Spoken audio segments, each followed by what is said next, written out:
as plantas possuem algum fator de proteção contra a luz ultravioleta? Ou seja, as plantas possuem um protetor solar natural? É sobre isso que a gente vai conversar hoje. Fica ligado.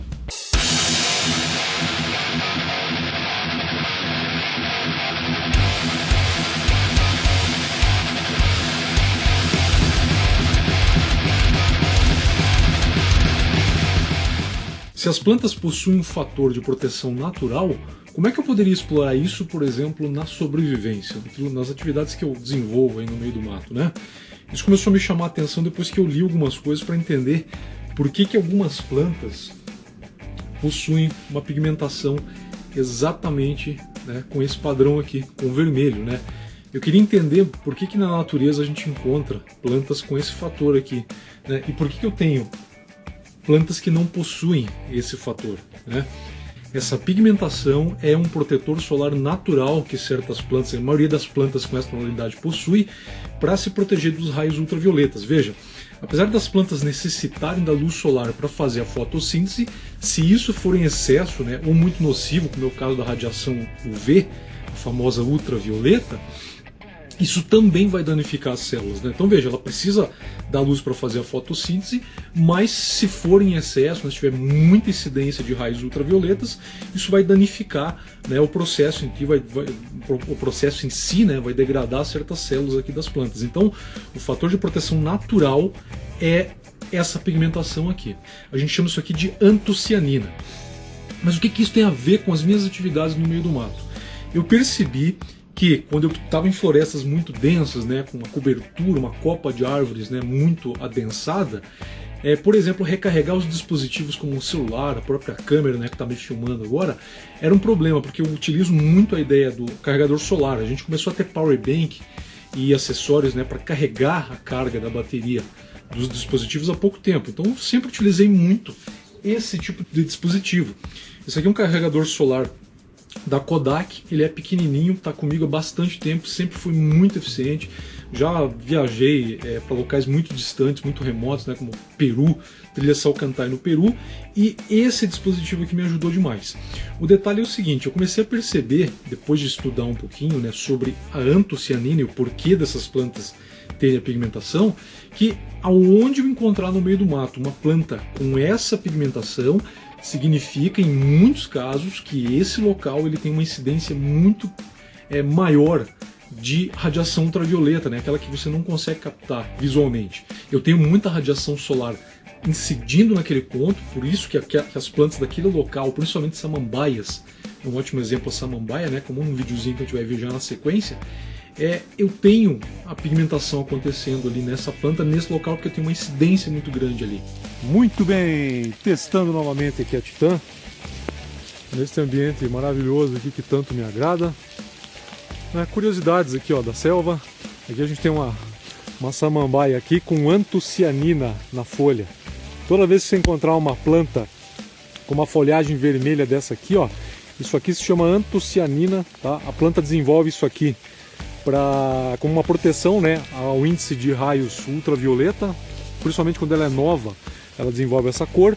Se ela já for um pouquinho mais crescida, ela pode desenvolver isso aqui também para se proteger dos raios solares, tá? Quando eu preciso usar no meio do mato carregador solar, por exemplo, né, que é um ambiente onde você não tem muitas vezes uma incidência forte de raios solares, para alimentar o carregador solar eu procuro plantas com essa tonalidade aqui, e aí eu vou ter uma incidência grande de radiação solar, ele vai funcionar muito bem. Então nesse local, mesmo em florestas mais fechadas, eu testei o carregador solar e ele foi muito mais eficiente nesses locais. Então veja, a planta sinalizou para mim que naquele local ela desenvolveu em muitos casos a antocianina porque tem uma incidência maior de radiação solar ali. O carregador solar vai funcionar muito melhor ali. Eu notei isso também em plantas mais jovens. Por exemplo, a samambaia, né, tem samambaias clássicas que basicamente a tonalidade, né, das folhas é verde, mas os brotos mais tenros, mais novos, desenvolvem uma proteção por serem mais sensíveis, né? Eles são recém-nascidos, acabaram de aparecer ali, não tem o fator de proteção natural da parte verde, então eles vão se utilizar dessa proteção, né? Depois a folha volta a ser verde. Então são peculiaridades. Vai servir também para transporte de nutrientes na planta, né? Além de proteção, transportar nutriente, né? E antioxidantes naturais, assim como a gente precisa, né? Fazer o consumo de frutas, verduras, por exemplo, o repolho roxo, né? Por que ele é roxo? Ele tem antocianina. Veja, eu não estou falando que assim como você come uma maçã por ela ser vermelha, você vai fazer a ingestão de uma planta dessa daqui, tá? Com um tom vermelho no meio do mato. Não é isso que eu estou falando. Em muitos casos, essa antocianina ela está sinalizando também, no caso de muitas plantas, uma toxina. Você tem alguns outros aparatos tóxicos acontecendo aqui, e uma das formas da planta também sinalizar para os animais, né, de que tem veneno, de que tem uma toxina presente aqui, é a pigmentação vermelha. Lembra que na natureza tudo que tiver uma cor muito forte, principalmente tendendo ao vermelho, é sinalização de que pode ter alguma coisa tóxica envolvida. Tá? No caso de certas frutas e plantas, como o repolho roxo, a maçã, frutas vermelhas como as amoras, né, os flavonoides antioxidantes naturais. Tá? A gente oxida, a gente literalmente degrada porque respira oxigênio, né? A composição do nosso ar atmosférico é basicamente, né, composta ali de 78% de nitrogênio, 21% de oxigênio, que é o maior óxido que o universo possui, o maior degradante universal, digamos assim, e mais 1% de outros gases, fechando os 100% da composição atmosférica. O oxigênio acho que é o fator degradante mais abundante, digamos assim, no universo e aqui nesse planeta, né? A gente tem, por exemplo, se o ferro, né, for degradado pelo oxigênio, a gente vai ter o óxido ferroso e similares para outros metais. Nosso degradante natural também é o oxigênio. E a recomendação médica, né, a recomendação nutricional, é que a gente faça a ingestão de flavonoides, porque eles são antioxidantes naturais. As plantas possuem exatamente esse tipo de fator, né?